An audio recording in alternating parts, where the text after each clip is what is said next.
ही अशी रानभाजी ना तुम्ही एकदा करून बघा, खरंच तुम्हाला आवडेल। या भाजीचे खूप फायदे आहे। या भाजीचं नाव आहे चिवायची भाजी। कोणी याला चिवडीची भाजी म्हणतो, कोणी चिवायची भाजी मिळतं। ही भाजी केव्हा मिळते? जेव्हा आपलं शेतातलं पीक खुरपणीला येतं ना, पावसामध्ये 4 महिने, तेव्हाच ही भाजी मिळते। अदरवाईज ह्या भाजीचं तुम्हाला तोंड सुद्धा बघायला मिळणार नाही। आणि म्हणून पावसाचे 4 महिने ही भाजी आम्ही करून खातो। आता ही भाजी मी सांगलीवरून आणली आहे, मुंबईमध्ये सुद्धा ही मिळत नाही। तर मी भाजी आणली, साफ केली, स्वच्छ धुतली, त्याच्यामध्ये हळद टाकली, बेसन पीठ टाकलंय, जगभरातले मसाले असतील नसतील तेवढे घातले चव यायला, आणि वरतून मीठ टाकलं आणि बेसन पीठ टाकून मस्त मिक्स करून घ्यायचं। आणि 2-3 मोठे कांदे, लसूण कढईमध्ये मस्त असे लालसर होऊ द्यायचे आणि वरतून हे मिक्स केलेलं टाकून द्यायचं।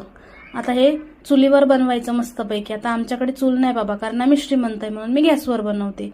तर हे बेसन याच्यामध्ये मिक्स केल्यानंतर हा लगदा तयार होतोय आणि तुम्हाला हे मिक्स करायला थोडंसं जड जाईल, पण हे झाकण ठेवून 5-5 मिनिटांनी याला बघत राहायचंय, नाही तर होऊ देत खाली काळा कडसा, आणि गॅस स्लो ठेवायचा आहे। बघा एवढं सुटसुटीत मोकळं होतं ना। मी ऑफिसमध्ये सुद्धा मिस्टरांना डब्बाभर दिलं, मुलांनी सुद्धा खाल्लं, आणि चपाती नसेल ना तर काही गरज नाही, असंच खाऊ शकतो। सबस्क्राईब करायला विसरू नका।